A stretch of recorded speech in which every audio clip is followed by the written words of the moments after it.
hari ke-15. Bismillahirrahmanirrahim. Allahumma salli ala Muhammadin wa ali Muhammad. Allahumma rzuqni fihi ta'atal khashi'in washrah fihi sadri bi inabatil mukhbitin bi amanika ya amanal khaifin.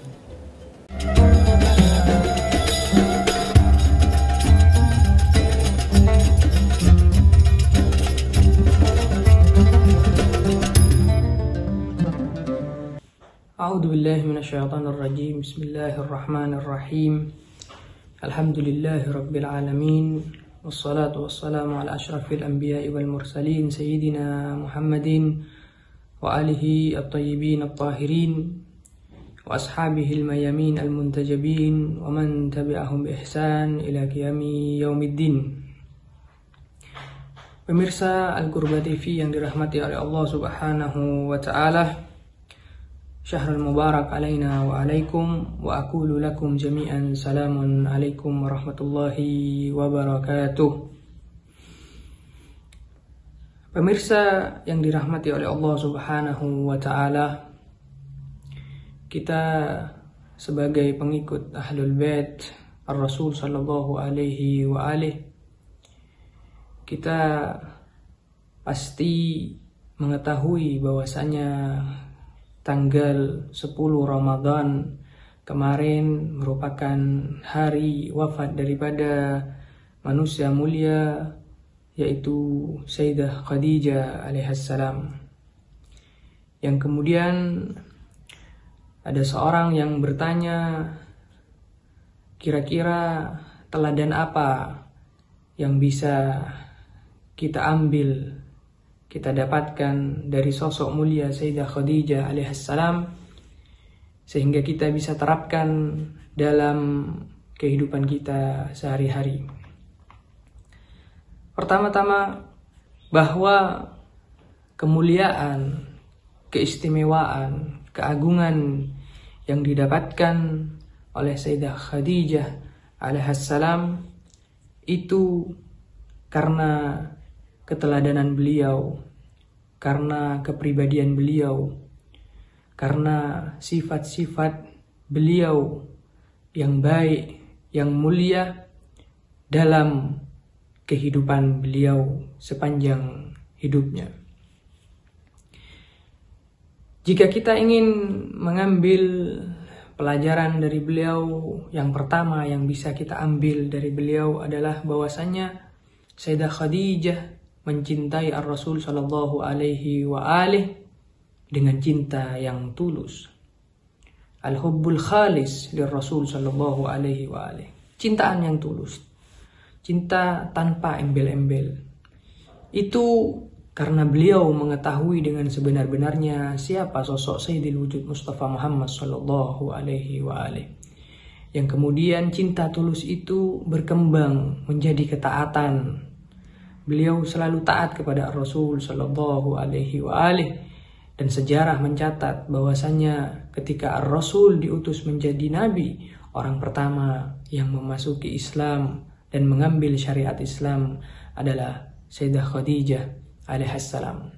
Karena kecintaan yang tulus itu, kemudian beliau mendapatkan timbal balik dari Sayyidil Wujud Mustafa Muhammad sallallahu alaihi wa alihi, yang mencintai sosok Sayyidah Khadijah melebihi cinta Khadijah kepada Muhammad sallallahu alaihi wa alihi wasallam. Tentunya cinta ini datangnya dari Allah Subhanahu wa taala. Sesuai dengan perkataan Ar-Rasul sallallahu alaihi wa alihi, beliau bersabda bahwasanya ruziktu hubbaha, aku diberikan rizki oleh Allah Subhanahu wa taala untuk mencintai Khadijah alaihissalam. Oleh karena itu, Sayyidah Khadijah dicintai oleh Ar-Rasul semasa hidupnya, bahkan setelah beliau meninggal dunia. Tidak keluar dari lisan Ar-Rasul sallallahu alaihi wa alihi ketika menyebut Sayyidah Khadijah kecuali kebaikan. Dan bahkan riwayat mencatat, setelah sepeninggal Khadijah, jika Ar-Rasul menyembelih seekor kambing, maka 3/4 daripada daging kambing itu diberikan kepada sahabat-sahabat Khadijah karena kecintaan Ar-Rasul kepada Sayyidah Khadijah. Cinta yang tulus ini juga kemudian mendapatkan cinta yang besar daripada Allah Subhanahu wa Ta'ala, yang kita tahu bahwasanya Sayyidah Khadijah merupakan salah satu insan yang mendapatkan salam dari Allah Subhanahu wa Ta'ala karena ketulusan cintanya kepada Sayyidul Wujud Mustafa Muhammad sallallahu alaihi wa alihi. Dan ini juga sesuai dengan firman Allah Subhanahu wa Ta'ala ketika beliau firman kepada Ar-Rasul dengan mengatakan, "Qul in kuntum tuhibbunallaha fattabi'uni." Katakan ya Muhammad, jika mereka mencintai Allah maka cintai Muhammad, ikuti Muhammad. Al-hub wa ta'ah, cinta dan ikuti. Dan kemudian apa yang akan didapat? Fattabi'uni yuhibbukumullah, maka Allah akan cinta kepada kita. Tidak hanya cinta, wa yaghfir lakum dunubakum. Cinta yang tulus yang bisa kita ambil pelajaran daripada Sayyidah Khadijah alaihissalam. Kemudian yang kedua adalah kesabaran. Sabar beliau selama mendampingi Ar-Rasul sallallahu alaihi wa alihi, selalu bersabar. Ketika Ar-Rasul diembargo di Syaib Abu Talib atau Syaib Bani Hasim, semua yang digunakan adalah harta Khadijah, dan meskipun harta itu habis untuk dakwah Ar-Rasul, Sayyidah Khadijah tetap sabar. Meskipun beliau tidak memiliki harta, dan bahkan ketika menikah dengan Ar-Rasul dan hendak melahirkan Sayyidah Fatimah Az-Zahra alaihissalam, riwayat mencatat bahwasanya tidak ada daripada wanita-wanita Quraisy yang membantu proses kelahiran daripada Sayyidah Khadijah, tapi kesabaran Sayyidah Khadijah kemudian membuat Allah Subhanahu wa Ta'ala memberikan kemuliaan. Maka diutus 2 wanita mulia, yaitu Maryam ibu Nabi Allah Isa alaihissalam dan Asiyah istri Fir'aun untuk membantu proses kelahiran daripada Sayyidah Fatimah Az-Zahra alaihissalam. Kesabaran daripada Sayyidah Khadijah alaihissalam membuahkan kemuliaan, keagungan bagi dirinya. Dan Al-Quran mencatat bagi orang-orang yang sabar, "May yattaqi wa yasbir fa innallaha la yudhi'u ajral muhsinin." Mereka orang-orang yang bertakwa kemudian mereka bersabar, maka Allah tidak akan menyia-nyiakan pahala daripada orang-orang yang baik.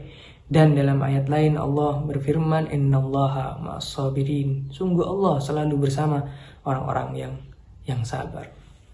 Ini pelajaran kedua yang bisa kita ambil dari Sayyidah Khadijah alaihissalam. Kemudian pelajaran ketiga adalah selalu berinfak di jalan Allah. Al-infaqu fi sabilillah. Seluruh hartanya diinfakkan di jalan Allah. Seluruh hartanya dihabiskan untuk dakwah Sayyidul Wujud Mustafa Muhammad sallallahu alaihi wa alihi. Infak fi sabilillah. Semua hartanya hanya diinfakkan di jalan Allah. Dan Al-Quran menerangkan betapa besarnya pahala bagi orang-orang yang berinfak di jalan Allah. Allah berfirman di dalam ayatnya, Bismillahirrahmanirrahim, "Mathalul ladina yunfikuna amwalahum fi sabilillah kamathali habbatin ambatat sab'a sanabila fi kulli sumbulatin mi'ata habbah." Permisalan orang-orang yang berinfak di jalan Allah itu seperti sebuah biji yang ditanam, kemudian dari biji itu akan tumbuh pohon yang memiliki 7 cabang, yang kemudian dari setiap cabangnya akan membuahkan 100 biji-bijian. Wallahu yudha'ifu liman yasha. Allah lah yang menentukan kelipat gandaan dari sesuatu. Infak itu akan dilipat gandakan oleh Allah Subhanahu wa Ta'ala. Pelajaran ketiga yang kita dapatkan dari Sayyidah Khadijah alaihissalam. Dan kemudian pelajaran keempat, tidak kalah pentingnya setelah kecintaan yang ikhlas, kesabaran daripada Sayyidah Khadijah, kemudian al-infaq fi sabilillah, semua hartanya diberikan di jalan Allah Subhanahu wa Ta'ala, dari kaya menjadi miskin. Tapi ketiga hal ini kemudian Sayyidah Khadijah memiliki sifat yang agung, yaitu tawadu wa ba'idun anil ujub. adalah sifat ketawaduan, rendah hati, dan jauh dari sifat sombong. Padahal semua dari jiwanya, hidupnya dipersembahkan di jalan Allah Subhanahu wa Ta'ala, tapi beliau selalu merasa belum melakukan apa-apa. Hal itu tercatat dalam riwayat yang menceritakan detik-detik terakhir dari kehidupan Sayyidah Khadijah alaihissalam. Beliau mengatakan kepada Rasul sallallahu alaihi wa alihi, inni qasiratun fi haqqik fa'fini ya Rasulullah. Sungguh aku sangat banyak kekurangan di sisimu, maafkan aku ya Rasulullah. Semuanya diberikan oleh Sayyidah Khadijah, tapi tawadu, merasa tidak memberikan apa-apa. Bahkan ketika Sayyidah Khadijah mendapatkan salam dari Allah Subhanahu wa Ta'ala, beliau tetap tawadu dengan mengatakan, Allahu wassalam wa minhus salam wa alaihi salam. Allah itulah adalah salam, dan darinya salam, dan kepadanya salam. Merasa tidak pantas untuk mendapatkan salam dari Allah. Dan ketika ketawaduan ini muncul dari sosok Sayyidah Khadijah, kemudian Allah memberikan kabar gembira tambahan kepada Sayyidah Khadijah alaihissalam bahwasanya Allah telah membangunkan istana untuknya di surganya Allah Subhanahu wa Ta'ala. Ketika Asiyah, istri Fir'aun, karena ketaatannya, ketakwaannya kepada Allah, berdoa, Allahumma rzuqni indaka baitan fil jannah. Dia berdoa meminta, Khadijah tanpa meminta, dengan sifat ketawaduannya diberikan kabar gembira, hadiah yang sangat agung, dibangunkan rumah istana di surganya Allah Subhanahu wa Ta'ala. Pelajaran yang sangat indah daripada Sayyidah Khadijah alaihissalam. Dan yang terakhir yang bisa kita ambil pelajaran dari sosok mulia Sayyidah Khadijah adalah al-khawf anil maut, ketakutan akan alam kubur. Di dalam riwayat di akhir-akhir hidupnya, beliau mengatakan kepada Rasul sallallahu alaihi wa alihi wasallam, ya Rasulullah, inni khaifatun minal qabri uridu minka ridaa'a tukaffini fihi. Ya Rasulullah, sungguh aku takut dengan alam kubur, maka aku ingin meminta rida'mu, sorbanmu, untuk aku jadikan kafanku. Ketakutan akan kematian. Semuanya sudah diberikan oleh Sayyidah Khadijah, ketawaduannya, hartanya di jalan Allah, sabar, semuanya, tapi tetap takut akan alam kubur. Dan mengatakan seperti itu kepada Rasul sallallahu alaihi wasallam.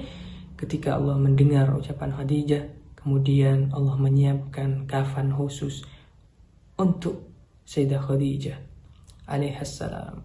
Dan kita belajar dari sosok Amirul Mukminin Ali bin Abi Thalib alaihissalam ketika ditanya, ya Amirul Mukminin, mas-sa'bu wa mal as'ab, apa yang sulit dan apa yang paling sulit? Amirul Mukminin menjawab, as-sa'bu huwal kubur, yang sulit itu adalah kuburan, wal as'ab huwad dihab ilaihi biduni zad, yang paling sulit adalah ketika kita pergi ke kuburan itu tapi tidak membawa bekal apa-apa. Maka ketakutan akan alam kubur ini mengajarkan kepada kita bahwasanya kita akan kembali kepada Allah Subhanahu wa Ta'ala, dan jangan pernah merasa kita sudah cukup dengan amal-amal kita, ibadah-ibadah kita. Kita harus selalu mendekatkan diri kepada Allah Subhanahu wa Ta'ala agar kita mendapatkan husnul khatimah dari Allah Subhanahu wa Ta'ala. Itulah teladan, kepribadian, atau pelajaran yang bisa kita ambil dari sosok mulia Sayyidah Khadijah alaihissalam, yang bisa kita terapkan di dalam kehidupan kita sehari-hari.